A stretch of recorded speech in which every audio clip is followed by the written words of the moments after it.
Maintenant qu'on a abordé ces points, je vais vous présenter l'équipe qui va animer ce webinaire. Donc, nous avons Émilie Bentoglio, ergonome chez BTP Santé au Travail 3869, Quentin Pro, préventeur à l'AST BTP 01 de l'Ain, et moi-même, Guillaume Escoffier, préventeur au CIST BTP 42 dans la Loire. Au niveau des points qu'on va aborder pendant cette petite demi-heure, évidemment les troubles musculo-squelettiques, comment les définir, comprendre les mécanismes d'apparition, mais également comprendre comment une évaluation des risques de TMS se met en place et quelle est aussi la démarche de prévention à mettre en place en entreprise. Un petit point d'actualité sur deux sujets qui reviennent assez fréquemment, la préparation physique en entreprise et les exosquelettes. Donc là, l'objectif, c'est de voir les pour et les contre de ces deux sujets. Et bien sûr, en fin de présentation, une conclusion pour revenir sur les points les plus importants et également pour ouvrir après sur les différentes questions-réponses qu'on va pouvoir vous apporter. Je vais laisser la parole à Quentin Pro qui va commencer la présentation.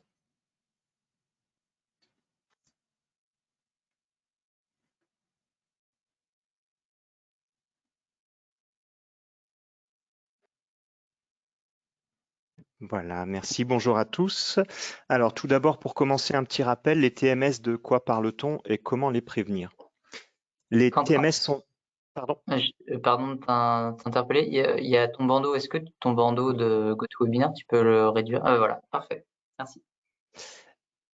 Alors, les TMS sont des pathologies qui résultent d'un déséquilibre entre les capacités fonctionnelles d'une personne et les sollicitations liées à son travail. Les TMS résultent d'une inadéquation entre des gestes et des situations de travail.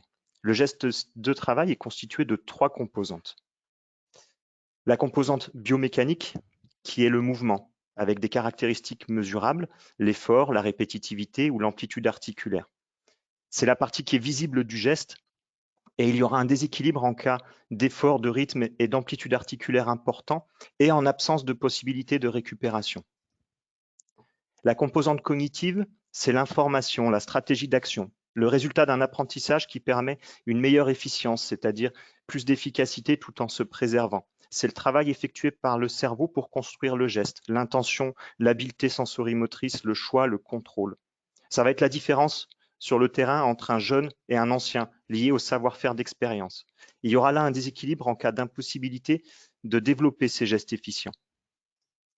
Et enfin, la composante psychique, qui est le sens, l'intérêt du travail. C'est la construction autour du sens donné à son travail par le salarié au sein du collectif, la reconnaissance du savoir-faire, de l'expérience. C'est ce qu'on appelle le geste professionnel. Il est issu du ressenti, de la perception individuelle. Dans les métiers du BTP, on va parler souvent d'avoir l'œil. Il va y avoir un déséquilibre lorsque la voix mentale est sous-utilisée. Et il va y avoir un risque d'apparition de TMS lorsque le geste professionnel est altéré. Les facteurs de réduction de la marge de manœuvre vont être d'ordre biomécanique et psychosociaux, et ils sont eux-mêmes conditionnés par l'organisation du travail. Le mode de rémunération, comme la rémunération à la tâche ou les primes au rendement. L'ambiance de travail, l'entente entre les collègues, l'entraide. Les possibilités d'évolution professionnelle au sein de l'entreprise ou dans la branche. Le management, les compétences des responsables et la communication dans l'organisation. Les plannings et les délais à respecter. L'implication de chacun dans l'organisation de son travail. Les matériaux, les équipements, les outils qui sont mis en œuvre, ainsi que la formation à leur utilisation. Et la clarté et la compréhension des consignes. Au sein de l'entreprise, on a des indicateurs qui permettent d'évaluer le niveau de risque de TMS. D'abord, l'évolution des accidents du travail, notamment les accidents de type lombalgie, les douleurs ou les blocages dans le bas du dos. L'évolution des maladies professionnelles qui sont déclarées par les salariés et qui sont reconnues par l'assurance maladie. Le nombre de restrictions d'aptitude ou d'inaptitude qui vont être émises par le médecin du travail à l'occasion d'une visite périodique ou d'une visite de reprise après un arrêt de travail. L'évolution de l'absentéisme et le nombre d'arrêts de travail par salarié. Et enfin, les plaintes des salariés. L'évolution de ces indicateurs va être à observer sur 3 à 5 ans. Et dans les entreprises les plus importantes, on pourra même les affiner par métier, par tranche d'âge ou par ancienneté dans l'entreprise. Alors, comment mettre en place une démarche de prévention des TMS au sein de l'entreprise? D'abord, il faut préparer la démarche. C'est une démarche qui nécessite un engagement fort de la direction et la mise en place d'un pilotage du projet. Et il faudra aussi impliquer tous les acteurs de l'entreprise, l'encadrement, les salariés et les représentants des personnels. Ensuite, il faut construire un état des lieux pour repérer les situations à risque, recueillir les indicateurs qui permettent d'identifier les difficultés rencontrées. Dès ces premières étapes, le service de santé au travail peut être sollicité pour accompagner l'entreprise dans la démarche. Cette prestation d'accompagnement fait déjà partie de la cotisation auprès du service. Ensuite, il va falloir analyser les situations de travail. L'état des lieux aura permis de repérer des situations à risque. Une analyse plus fine de ces situations de travail est nécessaire pour comprendre ce qui est à l'origine des problématiques de TMS pour pouvoir ensuite définir les actions appropriées. Il s'agit de repérer l'ensemble des facteurs professionnels à l'origine des contraintes biomécaniques et psychosociales, ainsi que les facteurs ressources qui vont pouvoir nous aider. Il faudra ensuite agir sur ces situations de travail en proposant des actions d'amélioration, hiérarchiser et planifier ces actions par ordre de priorité et les mettre en œuvre.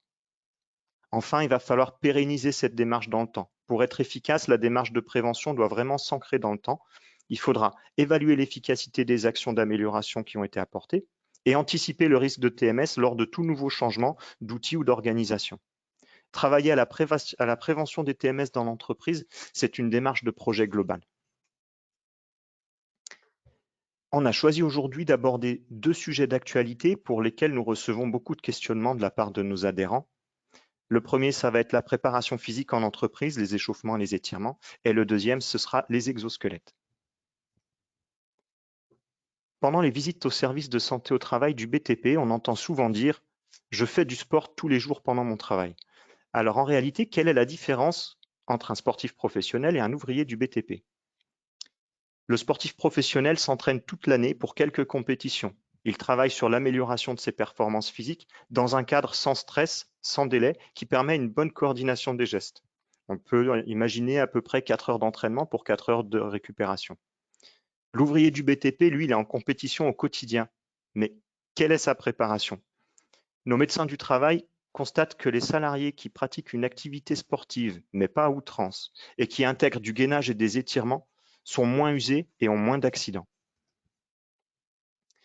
La préparation physique en entreprise ne sera pas du sport. On ne va pas rechercher une amélioration des performances. En entreprise, on cherche à atteindre 2 objectifs. Le premier, à court terme, se préparer à la journée de travail qui va se dérouler. À plus long terme, on va chercher à prévenir l'usure prématurée du corps face aux situations de travail. Par exemple, l'articulation de l'épaule. C'est l'articulation la plus mobile et la plus instable du corps humain. Elle comporte 17 muscles. Lors de la répétition régulière d'un geste professionnel, les muscles qui sont les plus sollicités vont se renforcer au détriment des muscles antagonistes, c'est-à-dire les groupes musculaires qui sont opposés, qui sont moins sollicités. Ces muscles plus forts vont avoir tendance à tirer sur l'articulation dans un sens et à la désaxer légèrement. Ce déséquilibre provoque une usure prématurée au niveau des cartilages, ligaments et tendons. À long terme, un des objectifs de la préparation physique en entreprise va être de rééquilibrer ces articulations. Tout d'abord en assouplissant les muscles qui sont sollicités régulièrement, ici en vert pour un travail fréquent avec les bras au-dessus du niveau des épaules, et en renforçant les groupes musculaires antagonistes, ici en rouge. C'est pourquoi toute démarche de mise en place d'échauffement et étirement en entreprise doit être accompagnée par un préparateur physique professionnel qui devra commencer par analyser les tâches réalisées par les salariés. Le programme de préparation physique ne sera donc pas le même pour des maçons, des plaquistes peintres ou des chauffeurs poids lourds. Au quotidien, l'objectif de l'échauffement, comme son nom l'indique, ça va être d'élever légèrement la température du corps. Cette légère élévation de température corporelle va avoir plusieurs effets. L'augmentation de la vitesse de transmission de l'influx nerveux, meilleur réflexe et meilleure réactivité. Une augmentation de contraction musculaire, de la vitesse de contraction musculaire et du niveau de puissance développé. Des études ont montré que pour 1 degré de plus du corps, la réaction cellulaire est plus rapide de 13% et la force maximale augmentée sera augmentée de 2%. En plus, on va augmenter l'élasticité musculaire et donc limiter le risque d'élongation, de déchirure ou de contracture. L'échauffement va aussi stimuler la production de liquide synovial dans les articulations, qui va avoir pour effet de diminuer les frottements articulaires et d'augmenter l'absorption des chocs. Enfin, on va avoir une augmentation du débit sanguin, donc un meilleur transport de l'oxygène vers les muscles et une baisse de la fatigue physique, et un éveil intellectuel, plus de concentration, plus de vigilance, ainsi qu'un éveil des capteurs proprioceptifs, c'est-à-dire la connaissance du positionnement du corps dans l'espace et le contrôle de ses mouvements. À plus long terme, l'objectif de la préparation physique va être de limiter l'usure du corps. Elle se base sur 4 facteurs qu'on appelle les 4 piliers de la posture. La musculature, notamment des muscles antagonistes pour rééquilibrer les articulations, et des muscles profonds, ce sont les muscles de la posture, comme les abdos transverses par exemple, qui généralement sont fixés sur le bassin et la colonne vertébrale. La souplesse, qui va permettre une plus grande mobilité du corps et diminuer les contraintes des muscles sur le squelette. L'équilibre et la proprioception, qui permettra une meilleure connaissance du positionnement du corps dans l'espace et qui diminuera le risque notamment de chute pendant la réalisation des gestes professionnels. Et la respiration, une optimisation de l'utilisation des poumons va permettre une meilleure oxygénation du sang, donc une meilleure oxygénation des muscles, et permettra une diminution de la fatigue en fin de journée. Il y a des pièges à éviter quand on met en place une démarche de préparation physique en entreprise. Tout d'abord, ce serait de forcer les salariés à rentrer dans cette démarche. Il faut réussir à impliquer l'ensemble des salariés concernés dès le début de la mise en place par de la sensibilisation, de la formation, sans faire culpabiliser les salariés qui seraient réticents. Il faut aussi éviter de faire appel à un entraîneur sportif qui ne serait pas adapté. Le préparateur physique doit pouvoir observer les tâches réalisées par les salariés pour adapter son programme en fonction des postes de travail. Pour les mêmes raisons, il ne serait pas bon de baser ces échauffements et étirements sur des affiches types qui ne seraient pas elles-mêmes adaptées au poste de travail ou aux salariés concernés. Enfin, un des gros risques, ce serait d'oublier d'inclure le temps nécessaire aux séances de préparation physique dans l'organisation du chantier. La démarche ne doit pas empiéter sur les temps de mise en sécurité, balisage, protection anti-chute, ni forcer à travailler plus vite ou plus longtemps. La préparation physique est à concevoir comme une culture d'entreprise au même titre, par exemple, que le partage d'un café tous ensemble au dépôt avant de partir en équipe sur les chantiers. Elle demande un réel engagement au quotidien, à tous les niveaux hiérarchiques de l'entreprise. Elle est longue à mettre en place et elle est surtout difficile à maintenir. Je vais maintenant laisser la parole à Émilie qui va aborder le sujet des exosquelettes. Merci Quentin. Je vais poursuivre en effet avec le point d'actualité sur les exosquelettes. Je vais essayer de diffuser le support. Alors, un exosquelette peut être défini comme un système d'assistance physique d'une partie du corps, donc membre supérieur, membre inférieur ou du corps entier. Depuis quelques années, les exosquelettes se développent dans le monde du travail pour compenser les efforts et augmenter les capacités motrices lors de la réalisation d'une tâche. Il existe des dispositifs d'assistance physique, c'est-à-dire des exosquelettes dits passifs, fonctionnant avec des ressorts, des élastiques, des matériaux ou encore des fibres spécifiques, par exemple. Il existe également des robots d'assistance, dits exosquelettes actifs, qui, eux, fonctionnent avec des batteries, un système informatique intégré ou des moteurs. Ceux-là, en fait, sont énergisés alors que ceux qui ont été évoqués précédemment ne le sont pas.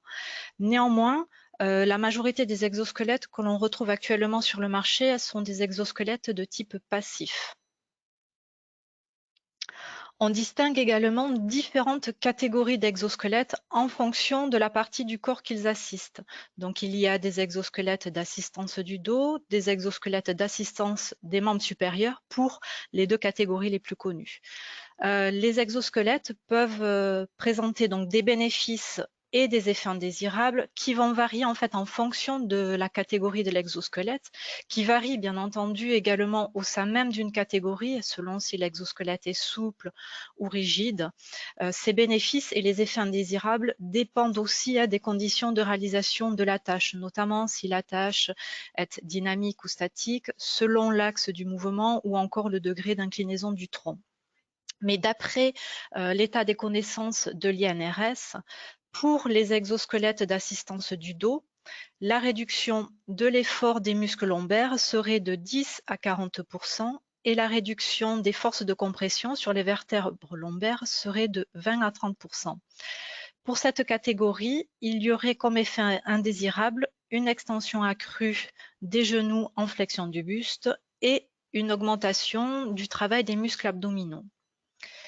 Concernant les exosquelettes d'assistance des membres supérieurs, la réduction serait des efforts des muscles de l'épaule serait de 30 à 50%. En revanche, pour cette catégorie-là, il y aurait une augmentation de l'activité des triceps et des muscles lombaires lors du soulèvement ou abaissement de charge, ainsi qu'une augmentation de l'activité des muscles mobilisant la cheville. Je dirais que c'était pour les grandes lignes pour ces deux catégories. On dispose peu de données scientifiques actuellement et il n'y a pas de recul sur les effets indésirables à long terme concernant les exosquelettes. À savoir que les exosquelettes ne sont pas considérés comme des équipements de protection individuelle, parce que pour être considérés en tant que tels, il faudrait que le fabricant démontre que l'exosquelette apporte une protection contre le risque de TMS et qu'il soit soumis à un examen par un organisme certifié. Or, actuellement, il n'existe pas de preuves scientifiques quant à l'efficacité de ces technologies pour réduire le risque de TMS. L'état des connaissances actuelles sur les exosquelettes permet seulement d'affirmer qu'ils réduisent les sollicitations des muscles assistés, ici sur l'exemple envers le muscle de l'épaule, mais qu'en contrepartie, d'autres contraintes, ou que j'ai appelées tout à l'heure effets indésirables, peuvent être présents ou déplacés sur d'autres parties du corps. Dans l'exemple ici, les contraintes de mouvement sont déportées sur les muscles antagonistes, en rouge les grands dorsaux.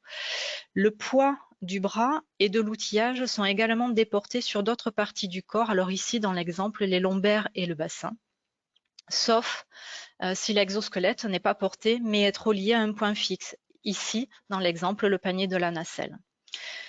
L'exosquelette n'agit que sur les contraintes biomécaniques et limite seulement certaines de ces contraintes, c'est-à-dire va limiter les efforts musculaires ou les postures contraignantes. Il n'agit pas sur les autres facteurs de TMS et cela ne suffit pas à éliminer tous les risques d'apparition de TMS qui sont le résultat de plusieurs causes. On a parlé donc les postures, les efforts en effet, mais aussi la répétitivité, l'organisation du travail ou encore le climat social. Autre inconvénient, le poids de l'exosquelette porté, son encombrement, la gêne dans les mouvements ou pour les accès peuvent augmenter l'effort physique global en fonction de la conception même de l'exosquelette. Les déséquilibres induits par le port du dispositif, quant à eux, peuvent modifier les mouvements et avoir une influence sur toute la chaîne posturale. Autre inconvénient et limite des exosquelettes, pour enfoncer le clou, un exosquelette est généralement conçu pour une tâche bien précise et doit être parfaitement ajusté à son utilisateur. J'entends par là ajusté à la morphologie de l'utilisateur, à sa force, etc. Les exosquelettes tels qu'ils sont conçus actuellement ne permettent pas la polyvalence ni l'alternance de tâches, qui sont des moyens organisationnels prioritaires dans la prévention des TMS. Voici les principaux points de vigilance liés à l'utilisation des exosquelettes mis en exergue par l'INRS. Premier point, le port d'un exosquelette modifie la répartition des efforts et peut apporter de nouvelles contraintes biomécaniques, comme j'ai pu l'évoquer précédemment. Ces nouvelles contraintes peuvent elles-mêmes être des facteurs de risque de TMS. Deuxième point, le poids de l'exosquelette et la gêne lors de certains mouvements peuvent augmenter le rythme cardiaque et la pression artérielle. Troisième point, les frottements, les points de pression, voire les pincements sur certaines parties du corps peuvent être source d'inconfort et d'irritation de la peau. L'apprentissage de l'utilisation des nouveaux équipements et les nouvelles méthodes de travail exigent une attention accrue. L'exosquelette peut donc être à l'origine de facteurs de risque psychosociaux. Cinquième point, la structure et l'encombrement de l'exosquelette peut apporter un risque de collision avec les autres travailleurs et avec l'environnement. Il peut rendre certains accès difficiles, je pense notamment aux échafaudages dans le bâtiment. Et dernier point, en modifiant la perception des efforts et en gênant dans certains mouvements, les exosquelettes peuvent déséquilibrer le porteur et provoquer des mouvements incontrôlés. L'exosquelette n'est pas une solution miracle. Dans tous les cas, avant de penser solution, une démarche de prévention doit être mise en place. L'acquisition et l'intégration d'un exosquelette sur le lieu de travail implique donc de mettre en œuvre une démarche structurée, telle que définie par l'INRS, par exemple, avec une première phase d'aide à la décision, où il est impératif d'analyser au préalable l'activité avant d'envisager l'usage d'exosquelettes, puis de rechercher des solutions de prévention sur le principe OTH, en priorisant donc les solutions organisationnelles, puis techniques et enfin humaines. Souvent, à cette étape, des pistes d'amélioration sont trouvées sans avoir recours à un exosquelette. Donc l'usage n'étant envisagé vraiment qu'en dernier recours. Et seulement si cela est nécessaire, donc là, on pourra avoir passé à une recherche des possibilités d'utilisation d'un exosquelette à cette étape-là, avec l'élaboration d'un cahier des charges de l'exosquelette souhaité. Alors ce cahier des charges pourra mentionner les intentions de départ, curatifs ou préventifs, les zones corporelles nécessitant une assistance, membre sup, dos, membre inférieur, corps entier, ou encore les fonctions d'assistance souhaitées, élévation des membres supérieurs, port de charge, posture statique. Le cahier des charges en fait va permettre de choisir l'exosquelette le plus adapté à la situation. Ensuite vient une deuxième phase, celle de l'évaluation de l'interaction homme-exosquelette, qui va nécessiter, dans un premier temps, d'élaborer un système d'évaluation prenant en compte notamment la facilité de mise en œuvre et des réglages, l'acceptation par les salariés ou encore les douleurs ou gênes, etc. Puis, dans un second temps, de former les futurs utilisateurs de l'exosquelette hors situation et dans un troisième temps, de mettre en œuvre l'exosquelette en situation réelle de travail. Selon les résultats de l'évaluation, l'exosquelette pourra alors être intégré à l'organisation de l'entreprise. Un suivi sera en revanche nécessaire. C'est la troisième phase, avec des retours d'expérience à court, moyen et long terme qui correspondent en fait à la poursuite de l'évaluation afin de savoir si l'exosquelette est toujours adapté aux besoins acceptés et pour faire un suivi des éventuels effets sur la santé. Je le répète, à ce jour, il n'y a pas assez de recul concernant les effets à long terme des exosquelettes. D'ailleurs, je vous invite à informer le médecin du travail dès le début afin qu'il puisse faire un suivi adapté des salariés et qu'il puisse intégrer l'utilisation d'exosquelettes dans les dossiers médicaux individuels des salariés. Je vais laisser la parole à mon collègue Guillaume. Merci. Merci Émilie. Donc pour conclure rapidement sur ce qu'on vient de voir, on a pu voir que les conditions biomécaniques qui étaient définies par trois facteurs, l'outillage utilisé, les matériaux mis en œuvre et les gestes et postures. Préparation physique et exosquelette, eux, ne vont agir que sur les gestes et postures, donc que sur une seule partie des conditions biomécaniques. Conditions biomécaniques qui sont elles-mêmes qu'un des nombreux facteurs qui permettent l'apparition de TMS dans le milieu du travail. Ce qui veut dire que pour mettre en place une démarche de prévention des TMS durable et efficace, il faut analyser l'activité dans sa globalité et non pas uniquement s'arrêter aux gestes et postures comme on peut le voir assez souvent. Cette démarche de prévention des TMS est donc une démarche qui va être assez complexe et il n'y a pas de solution miracle qui sera adaptée à toutes les structures. On peut des fois entendre l'exosquelette va parfaitement régler ton problème. C'est pas vraiment le cas dans la plupart des cas. L'exosquelette ne va pas tout régler. Donc, étant donné la complexité de cette démarche de prévention, nous on vous conseille de vous appuyer sur votre service santé au travail. Votre médecin du travail, vos préventeurs ou vos ergonomes peuvent vous accompagner, que ce soit dans l'identification des facteurs qui peuvent entraîner l'apparition de TMS, mais également dans l'identification d'actions concrètes à mettre en place dans vos entreprises. Donc voilà, c'est vraiment le message le plus important. En prévention des risques, c'est un sujet qui est assez vaste, assez complexe peut-être à appréhender, que ce soit prévention des risques TMS ou tout autre risque. Les entreprises ne sont pas seules, vous êtes accompagnés par vos CIST BTP, donc n'hésitez pas à vous appuyer sur ces structures pour avoir du conseil dans toutes ces démarches. Voilà pour ce qu'on voulait aborder avec vous pendant cette petite demi-heure de présentation. Je vous propose maintenant de passer à un petit temps d'échange de questions-réponses. Donc n'hésitez pas, vous avez accès au chat dans l'onglet questions pour poser vos questions. Alors vous pouvez lever la main, puis on vous donnera la parole en direct si vous préférez poser la question à l'oral. Je suis le docteur Kong-Win Chang, médecin du travail BTP ST 38. Merci pour votre présentation, très claire. J'avais une petite question, donc ça a été abordé par rapport aux exosquelettes et les données scientifiques, donc les études réalisées. Par rapport à la préparation physique, est-ce qu'on a plus de données? Enfin, je dis plus parce que voilà, je m'étais repenchée il n'y a pas longtemps et il n'y avait rien de probant en termes de pourcentage d'AT, de MP, et au niveau ce qu'on appelle morbidité. Voilà. Est-ce qu'au niveau études, il y a des résultats actuellement? Sur la préparation physique, j'ai pas revu passer d'études.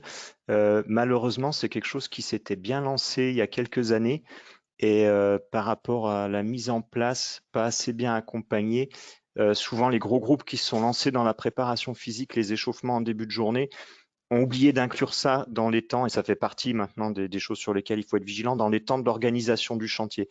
Et finalement, dans ces groupes-là, il y a là où avant il y avait de la maladie professionnelle TMS, il y a eu à la place des accidents du travail liés aux chutes de hauteur, chutes de plein pied par rapport à toute cette organisation qui était plus mise en place sur le chantier parce qu'après l'échauffement de 15 minutes, on n'avait plus le temps d'aller vérifier l'éclairage sur les chantiers ou les garde-corps, les protections anti-chute. Donc aujourd'hui, non, concrètement, il n'y a pas d'études plus poussées que ça pour savoir s'il y a un réel impact à long terme, un réel effet sur l'organisation et sur la santé des salariés dans le BTP. Ok, je vous remercie. Pour info, c'est vrai que je suis des entreprises qui ont mis en place, alors ils appellent ça échauffement musculaire, enfin bon, réveil musculaire, on a plusieurs termes. C'est vrai que j'ai pas lancé, mais ça pourrait être intéressant pour des études ultérieures. Il faudrait que j'y pense si j'ai des collaborateurs médecins ou des internes, faire une petite étude là-dessus. En tout cas, le ressenti comme ça des salariés en visite, c'est quand même au niveau du collectif de travail, je vais dire un petit resserrement, en tout cas, ça peut jouer là-dessus. Et puis cette vigilance au corps, voilà, même s'il n'y a pas d'études dessus. En tout cas, merci pour votre préparation. Pour votre présentation. Madame Bouvier, vous pouvez intervenir. Bonjour. Bonjour. Merci pour votre présentation, c'était très, très instructif. Moi, je représente une entreprise de pose de revêtement de sol, carrelage, moquette, faïence, coulage de chape, etc. Il y a quelque temps, on a essayé de mettre en place justement ce procédé d'échauffement, de préparation au poste de travail le matin. Il y a quelque temps, je dirais même qu'il y a quelques années.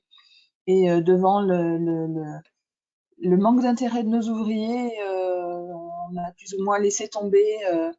On n'a pas voulu insister, on n'a pas voulu les braquer, voilà. Ils étaient quand même pas mal moqués sur les chantiers quand ils faisaient leurs échauffements.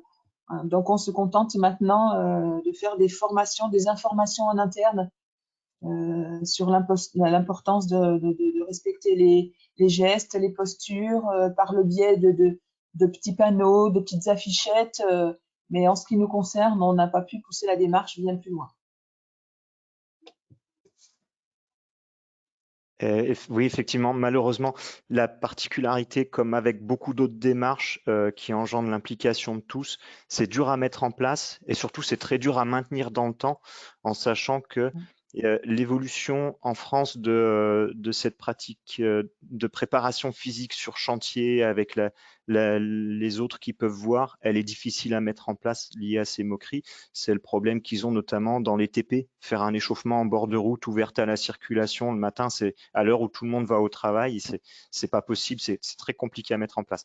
D'où l'intérêt d'être accompagné par des spécialistes avec beaucoup de sensibilisation, d'information. Et puis malheureusement, ça peut pas marcher à tous les coups. C'est super d'avoir essayé et c'est super aussi de ne pas continuer à forcer les gens et à imposer ça. Parce que ça devient un nouveau facteur de risques psychosociaux et donc facteur de TMS aussi. Tout à fait, on lâche pas l'affaire, on reste vigilant, on essaie de les accompagner au mieux et puis ma foi, on leur fait confiance pour prendre soin d'eux-mêmes. Et Merci puis en pourquoi tout pas cas à vous. réessayer. Merci.